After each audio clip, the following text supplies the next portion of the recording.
ನಮ್ಮಮ್ಮ ಎಂತವ್ರು ಅಂತ ನೀನ್ ನನಗೆ ಸರ್ಟಿಫಿಕೇಟ್ ಕೊಡ್ಬೇಕಾಗಿಲ್ಲ. ನಮ್ಮಮ್ಮ ಇದ್ದಿದ್ದಿದೆ ಮನೇಲಿ, ಅವ್ರಿಗೆ ಮನೆ ದಾರಿ ಚೆನ್ನಾಗಿ ಗೊತ್ತಿದೆ. ಹೋಗ ಆಚೆ ನೀನು. ಆದಿತ್ಯ, ಏನ್ ಮಾತಾಡ್ತಿದ್ಯಾ? ಅಮ್ಮ ಮಧ್ಯದಲ್ಲಿ ಬರ್ಬೇಡ ನೀನು. ಹೋಗ. ಅದೇ ಒಂದ್ ನಿಮಿಷ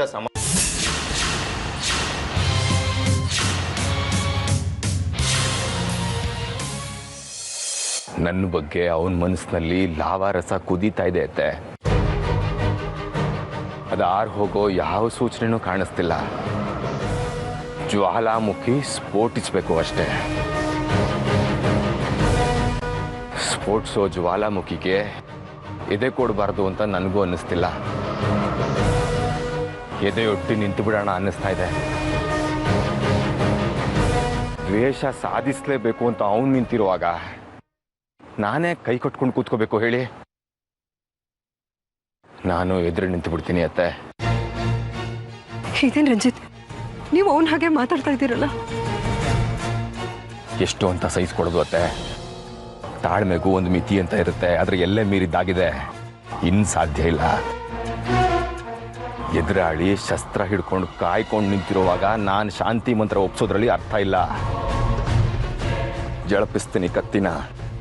ಯಾರ ತಲೆ ಉರುಳಬೇಕು ಅಂತ ಕಾಲ ನಿರ್ಧರಿಸ್ಲಿ.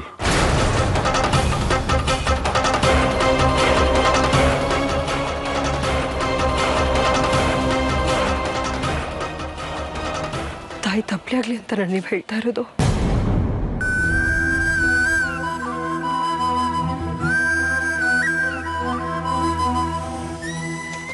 ನನಗಿಬ್ರು ಮಕ್ಕಳೇ. ಯಾರನ್ನು ಕಳ್ಕೊಂಡ್ರು ನನ್ನ ತಬ್ಲಿನೇ. ಹೆತ್ತವ್ರ ಮಕ್ಕಳನ್ನ ಕಳ್ಕೊಂಡ್ರು ತಬ್ಲಿನೇ. ಮಕ್ಕಳು ಹೆತ್ತವ್ರನ್ನ ಕಳ್ಕೊಂಡ್ರು ತಬ್ಲಿನೇ. ಆದಿತ್ಯ ಆಡಿದ ಮಾತುಗಳನ್ನೇ ನನ್ನ ಕೈಲಿ ಅರಸ್ಕೊಳಕ್ಕಾಗ್ತಾ ಇಲ್ಲ. ಅಂಥದ್ರಲ್ಲಿ ನೀವು ಹೀಗಂದ್ರೆ? ಏನಂದ ಅತ್ತೆ ಅವನು? ಆದಿ ನನಗೆ ಮುಖ್ಯ ಅನ್ನೋದಾದ್ರೆ ನಾನು ಸೂರ್ಯ ಅವ್ರನ್ನ ಬಿಟ್ಟು ಬರ್ಬೇಕಂತೆ.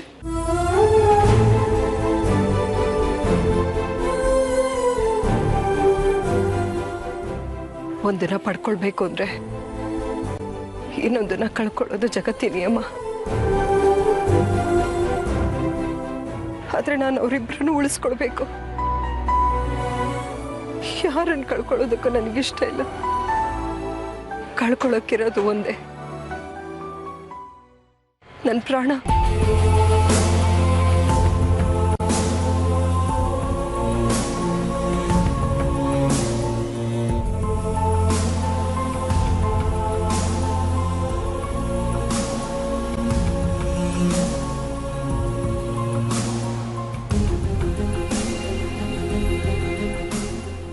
ಮನುಷ್ಯ ಏನೋ ನೀನು? ಮನುಷ್ಯತ್ವ ಅನ್ನೋದೇ ಇಲ್ವಾ ನಿನ್ಗೆ? ಯಾಕೊಳ್ಳೆ ಮೃಗ ತರ ಆಡ್ತೀಯ? ನಾನ್ ಸರಿಯಾಗಿ ನಡ್ಕೊಂಡಿದ್ದೀನಿ ಶೋಭಾ. ನಿನಗೆ ಹಾಗೆ ಕಾಣಿಸ್ತಾ ಇದೆ ಅಷ್ಟೇ. ನೀನ್ ನನ್ನ ಪರಿಸ್ಥಿತಿಲಿ ಇದ್ದಿದ್ರೆ ಗೊತ್ತಾಗ್ತಿತ್ತು ನನ್ನ ಮನ್ಸಿನ ತಳಮಳ ಏನು ಅಂತ. ನೀನೇನು ನಿನ್ ಮನ್ಸೇನು ಅಂತ ನನ್ಗೆ ಗೊತ್ತಿಲ್ಲ ಅನ್ಕೊಂಡಿದ್ಯೇನೋ? ನಿನ್ ಮನ್ಸಲ್ಲಿ ತುಂಬಿರೋದು ಬರೀ ಕೋಪ, ಸೇಡು, ದ್ವೇಷ ಅಷ್ಟೇ. ಅಲ್ಲಿ ಪ್ರೀತಿ, ವಾತ್ಸಲ್ಯ, ಮಮತೆಗೆ ಬೆಲೆನೇ ಇಲ್ಲ. ಪಾಪ ನಿನ್ ತಾಯಿ ತನ್ನ ಮಗನ ಮಾತಾಡ್ಸ್ಬೇಕು ಅಂತ ಹುಡ್ಕೊಂಡ್ ಬಂದ್ಲು. ಅವಳು ನೋವು ಸಂಕಟನ ಅರ್ಥ ಮಾಡ್ಕೊಳ್ದೆ ಅವಳು ಕಂಡೆದ್ರಿಗೆ ರಂಜಿತ್ ಕಟ್ಟಿಡ್ದು ಆಚೆ ತಳ್ದಿಯಲ್ಲ. ಕರುಣೆ ಅನ್ನೋದೇ ಇಲ್ವಾ ನಿನ್ಗೆ? ಇತ್ತು.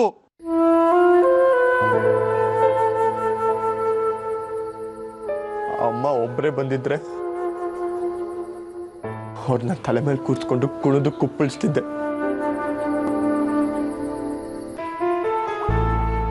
ಅವ್ರನ್ನ ಅಪ್ಕೊಂಡು ನನ್ನ ಮನ್ಸಲ್ಲಿರೋದನ್ನೆಲ್ಲ ಹೇಳ್ಕೊಬೇಕು ಅನ್ಕೊಂಡಿದ್ದೆ.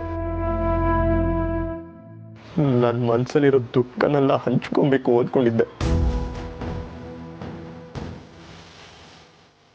ಆದ್ರೆ ಅವ್ರೇನ್ ಮಾಡಿದ್ರು ಶೋಭಾ?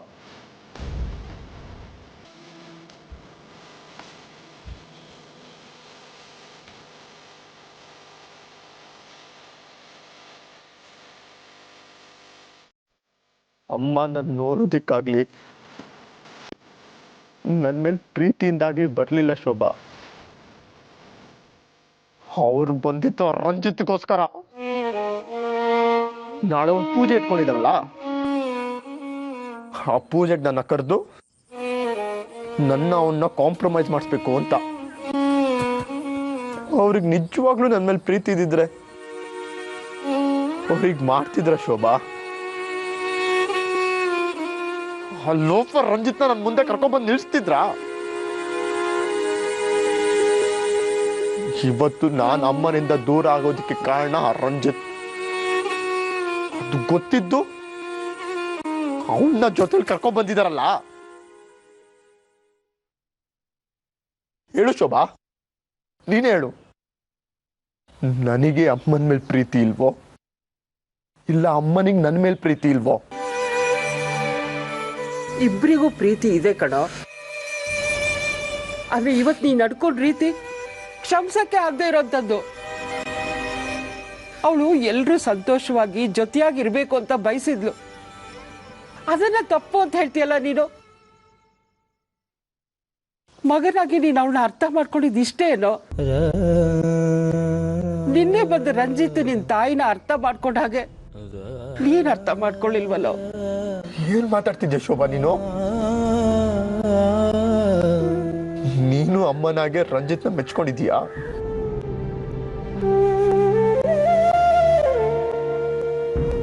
ನೀನು ಬೇಕಾದ್ರೆ ಅವ್ರ ಜೊತೆನೆ ಹೋಗಿದ್ಬಿಡು, ಅಥವಾ ನಾನೇ ಹೋಗ್ಬಿಡ್ಲಾ?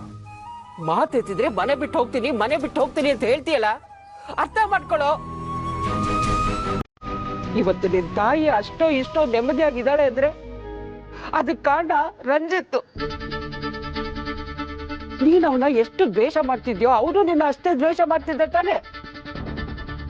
ಆದ್ರೂ ಅದನ್ನೆಲ್ಲ ಮರೆತು ಇವತ್ತು ಪೂಜೆ ಕರೆಯಕ್ ಬಂದ. ಯಾಕೆ ಗೊತ್ತಾ? ಆರ್ತಿಗೋಸ್ಕರ.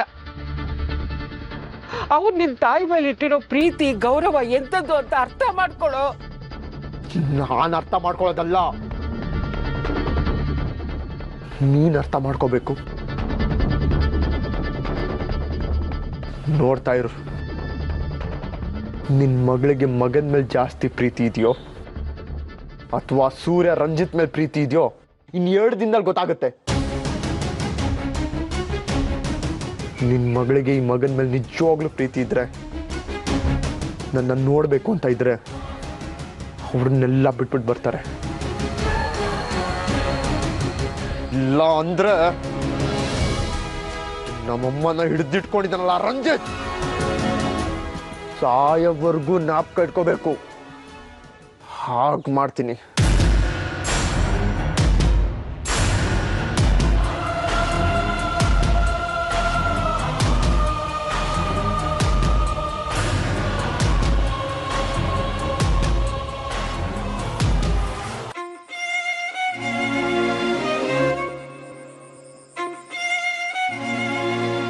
ಆರ್ತಿವ್ರೆ, ಆಯ್ತು ಸಿಕ್ಕಿದ್ನ?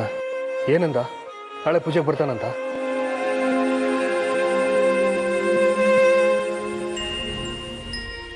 ಅವ್ನ ಪೂಜೆಗೆ ಬರ್ತಾ ಇರೋದೇ ಒಳ್ಳೇದು ಸೂರ್ಯ ಅವರೇ. ಅವನಿಗೆ ತಾಯಿ ಪ್ರೀತಿಗಿಂತ ದ್ವೇಷ ಅಸೂಯೆನೇ ಮುಖ್ಯ. ಇವತ್ತು ಅವ್ನು ರಂಜಿತ್ ಜೊತೆ ನಡ್ಕೊಂಡಿದ್ದ ರೀತಿ ನಂಗೆ ಸ್ವಲ್ಪನೂ ಇಷ್ಟ ಆಗಿಲ್ಲ.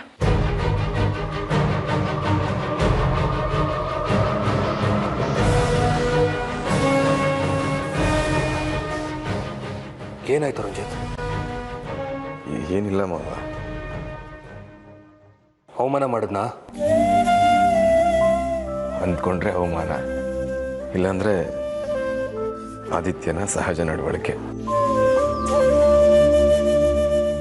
ಮನಸ್ಸಲ್ಲಿರೋ ನೋವನ್ನ ಮುಚ್ಚಿಡೋ ಪ್ರಯತ್ನ ಮಾಡಬೇಡಿ ರಂಜಿತ್. ಹಾಗಿದ್ದನ್ನು ನಿನ್ಸ್ಕೊಂಡು ಕೊರಗ್ತಾ ಕೂರಲಾತೆ. ಕೈ ಮಾಡಿದ್ನಾ ನಿಮ್ಮ ಮೇಲೆ?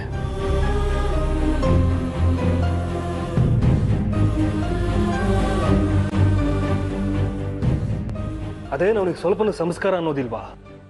ಬಂದವ್ರ ಹತ್ರ ಹೀಗ ನಡ್ಕೊಳ್ಳೋದು? ಅವ್ನು ಮಾಡಿದ ತಪ್ಪಿಗೆ ನನ್ನನ್ನೇ ಕೊಡೆ ಮಾಡ್ತಾ ಇದ್ದೀರಾ? ನೀವೇ ತಾನೇ ಅವನನ್ನ ಬೆಳೆಸಿದ್ದು. ಯಾವ ತಾಯಿ ತಾನೆ ಮಗ ತಪ್ಪದಾರಿ ಹಿಡೀಲಿ ಅಂತ ಆಸೆ ಪಡ್ತಾಳೆ? ಹಿಡಿದಿದ್ದು ತಪ್ಪುದಾರಿ ಅಂತ ನೀವು ಹೇಳಲಿಲ್ಲ. ಎಲ್ಲ ಎಲ್ಲದಕ್ಕೂ ನನ್ನನ್ನೇ ಹೊಣೆ ಮಾಡ್ತಾ ಇದ್ರಲ್ಲ ಸೂರ್ಯ ಅವರೇ. ನನ್ನ ಮಗಳು ಗಂಡಾರಿ ಅವರು, ಅವ್ರ ಮೇಲೆ ಕೈ ಮಾಡಿದ್ರೆ ಬೇಜಾರಾಗಲ್ವಾ ನನಗೆ? ಅವರು ನನಗೂ ಅಳಿಯಾನೆ. ನಿಮಗೆಷ್ಟು ಅವಮಾನ ನೋವು ಆಗಿದೆಯೋ ನನಗೂ ಅಷ್ಟೇ ಆಗಿದೆ. ತೆಗೆದು ಕಪಾಲಕ್ಕೆ 4 ಬಿಟ್ಟು ಹೇಳ್ಬೇಕಿತ್ತು, ಬಂದವ್ರ ಹತ್ರ ನಡ್ಕೊಳ್ಳೋ ರೀತಿ ಇದಲ್ಲ ಅಂತ.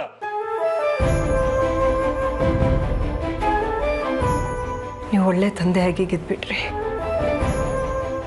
ಸಾಕ್ಷಿ ಆರ್ಯಂಗೆ ಒಳ್ಳೆ ವಿದ್ಯಾಭ್ಯಾಸ ಕೊಡೋದ್ರಲ್ಲಿ, ಒಳ್ಳೆ ಸಂಸ್ಕಾರ ಕೊಡೋದ್ರಲ್ಲಿ ನಾನು ಸೋತ್ಬಿಟ್ಟೆ. ಮಕ್ಕಳಿಗೆ ಒಳ್ಳೆ ವಿದ್ಯಾಭ್ಯಾಸ ಕೊಡ್ತಾ ಇದ್ರು, ಒಳ್ಳೆ ಸಂಸ್ಕಾರನ ಕೊಡಬೇಕು ಅಂತ ಹೇಳ್ತಾರೆ. ಆದರೆ ನಾನು ಇವೆರಡು ಆದಿತ್ಯಂಗೆ ಕೊಡೋದ್ರಲ್ಲಿ ಸೋತಿದ್ದೀನಿ. ಸಂತೋಷನ?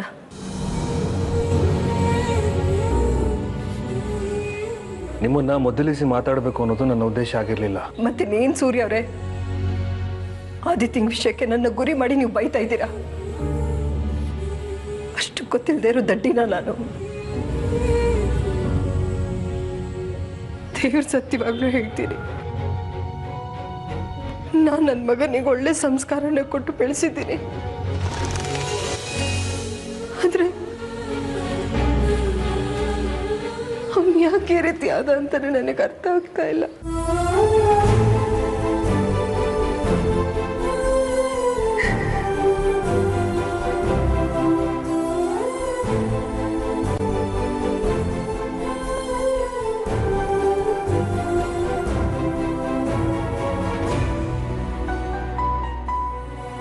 ಆರ್ತಿಯವ್ರೆ,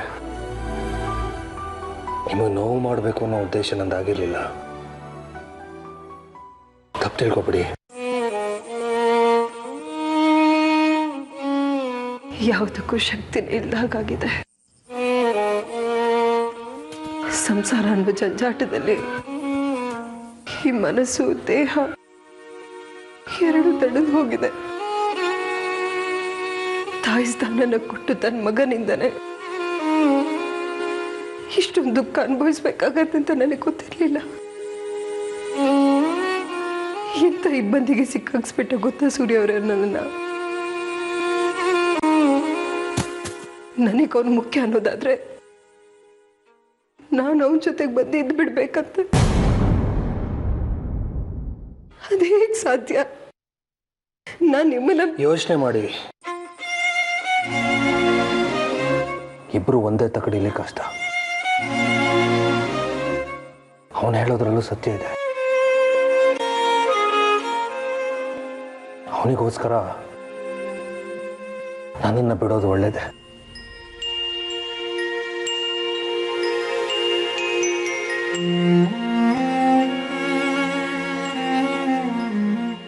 ನನಗೋಸ್ಕರ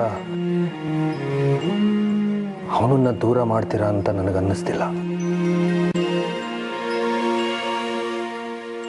ನಿಮಗೆ ಮೊದಲು ಮಗ, ಆಮೇಲೆ ಗಂಡ ಅನ್ನೋದು ನನಗೆ ಗೊತ್ತಿದೆ. ಆಯ್ಕೆ ಸ್ವಾತಂತ್ರ್ಯ ನಿಮ್ಮದು. ಗಂಡನೋ ಮಗನೋ.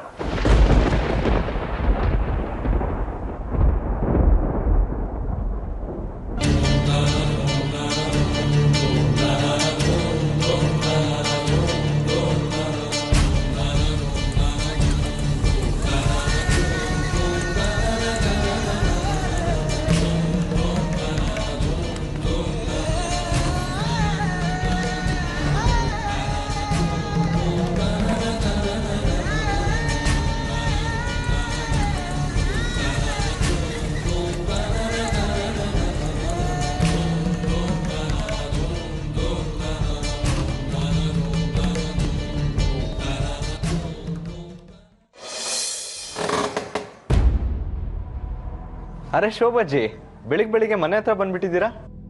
ಆರ್ಯ, ರಂಜಿತ್ ಇದ್ದಾರಪ್ಪ? ಹ್ಞೂ ಅಜ್ಜಿ ಇದ್ದಾರೆ. ಯಾಕೆ? ಹೇಳಿ ಶುಭಮ್ಮ, ಏನು ವಿಷಯ? ನಿಮ್ಗೊಂದು ವಿಷಯ ಹೇಳಬೇಕಾಗಿತ್ತು. ನನ್ಗೆ ಹೇಗೆ ಹೇಳಬೇಕು ಅಂತಾನೆ ಗೊತ್ತಾಗ್ತಿಲ್ಲ. ಅದೇನು ವಿಷಯ ಇದ್ರೂ ಪರವಾಗಿಲ್ಲ, ಸಂಕೋಚ ಇಟ್ಕೊಳ್ದೆ ಹೇಳಿ. ಸ್ವಲ್ಪ ದಿನ ನೀವು ತುಂಬ ಎಚ್ಚರಿಕೆಯಿಂದ ಇರಬೇಕು. ಇದೇನಜ್ಜಿ ಹೀಗೆ ಹೇಳ್ತಿದ್ದೀರಾ? ನಾನು ಯಾಕೆ ಎಚ್ಚರಿಕೆಯಿಂದ ಇರಬೇಕು? ಓ, ಯಾರಾದರೂ ಜ್ಯೋತಿಷಿದವರು ನನ್ನ ಗಂಡಾಂತರ ಇದೆ ಅಂತ ಹೇಳಿದಾರಾ ಹೇಗೆ? ಅಯ್ಯೋ ಅದ್ಯಾವುದೂ ಅಲ್ಲಪ್ಪ. ನಿನ್ನೆ ನೀವು ಮನೆಗೆ ಬಂದು ಹೋದ್ಮೇಲೆ ಆದಿ ತುಂಬ ಕೋಪ ಮಾಡ್ಕೊಂಡಿದ್ದಾನೆ. ಕೋಪದಲ್ಲಿ ಅವನೇನಾದರೂ ನಿಮ್ಗೆ ತೊಂದರೆ ಮಾಡ್ತಾನ ಅಂತ ತುಂಬ ಆತಂಕ ಆಗ್ತಿದೆ ನನಗೆ.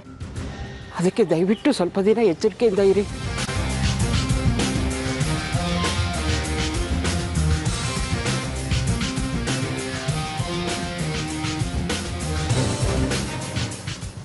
ಏನು ರಂಜಿತ್, ನೀವು ನಾನು ಭಯ ಪಟ್ಕೊಂಡು ಎಚ್ಚರಿಕೆಯಿಂದ ಇರಿ ಅಂತ ಹೇಳಿದ್ರೆ ನಾನೇನೋ ಜೋಕ್ ಮಾಡಿತಾರೆ ಇಬ್ರು ನಗ್ತಾ ಇದ್ದೀರಲ್ಲ. ನಗ್ದೆ ಇನ್ನೇನು ಮಾಡ್ಬೇಕಜ್ಜಿ? ಅಲ್ಲ ಅವನ್ನ ಏನಂತ ಅನ್ಕೊಂಡ್ಬಿಟ್ಟಿದ್ದಾನೆ? ಅವ್ನ ರಸ್ತೆಲಿ ಓಡಾಡ್ತಿದ್ರೆ ನಾವು ಹೆದರ್ಕೊಂಡು ಓಡಾಡಬಾರ್ದಾ? ಇದನ್ನೇ ಕಂಟಿನ್ಯೂ ಮಾಡ್ತಿದ್ರೆ ಅವ್ನ ಅಣ್ಣ ಅಂತಲೂ ನೋಡಲ್ಲ, ಒದ್ದೊಳಗಾಗ್ತಿರ್ತೀನಿ.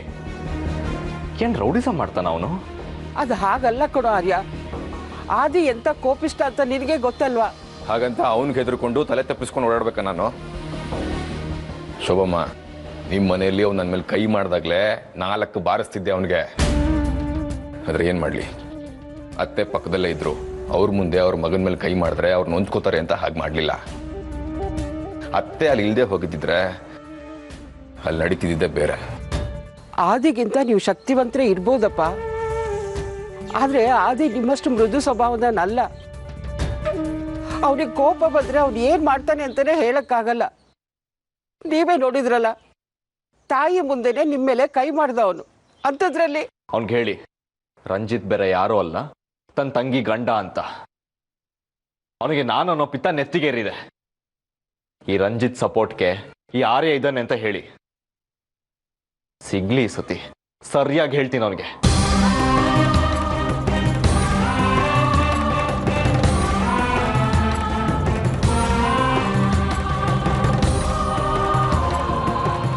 ಯಾಕೆ ಅಳ್ತಾ ಇದ್ದೀರಾ?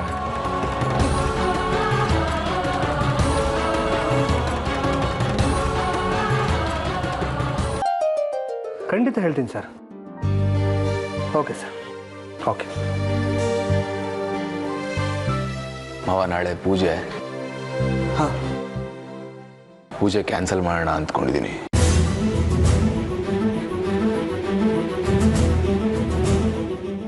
ಯಾಕೆ ರಂಜಿತ್?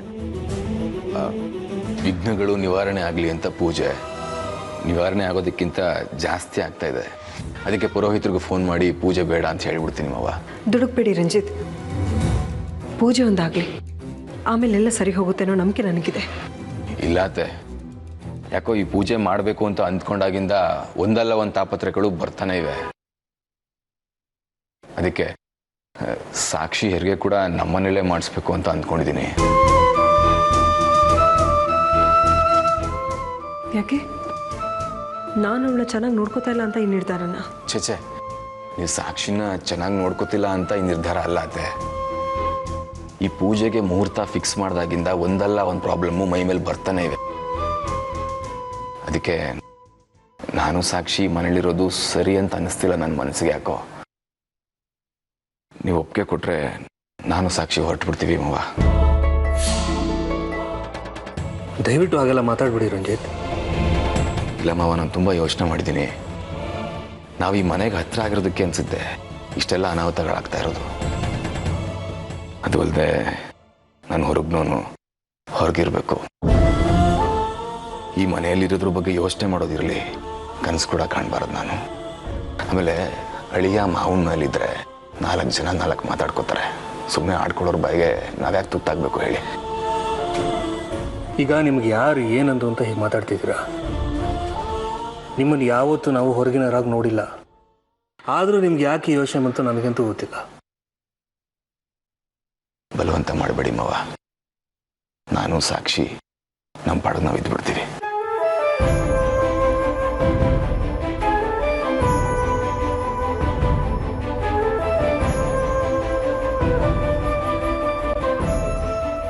ಆದಿತ್ಯ ಗಲಾಟೆ ಮಾಡಿದ್ದಕ್ಕೆ ಈ ರೀತಿ ಮಾತಾಡ್ತಾ ಇದ್ದೀರಾ? ಅದಕ್ಕೆ ಅಂತ ಏನೂ ಇಲ್ಲ ಅಂತೆ. ಅದಕ್ಕೇನೆ ಆದಿತ್ಯನ ಮೇಲೆ ಇರೋ ಭಯಕ್ಕೆ ಹೀಗೆ ಹೇಳ್ತಿದ್ದಾರೆ.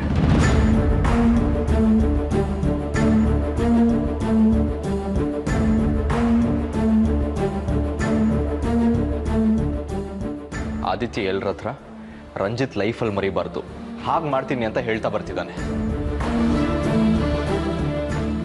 ಪಾಪ ರಂಜಿತ್ ಸಾಕ್ಷಿಗೆ ಎಲ್ಲಿ ತೊಂದರೆ ಆಗುತ್ತೋ ಅಂತ ಈ ನಿರ್ಧಾರ ತಗೊಂಡಿದ್ದಾರೆ.